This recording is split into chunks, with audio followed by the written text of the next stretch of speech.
Hello guys, in this video I am going to show you how to use the refine function on the Pixomatic application. But first I just want to mention, don't forget to subscribe to my channel, because at 10,000 subscribers I'm going to show you my whole YouTube revenue statistics and growth strategy, how to make money online. So let's jump into it. First, open the app on your phone, tap on the plus icon and click on Start with Image, select a picture. Then slide to the right side of the screen down below and click on the Refine button.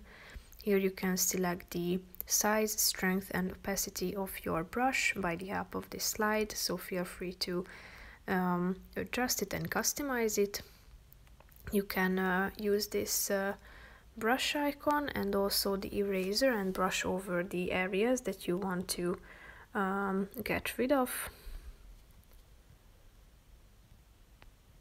like this.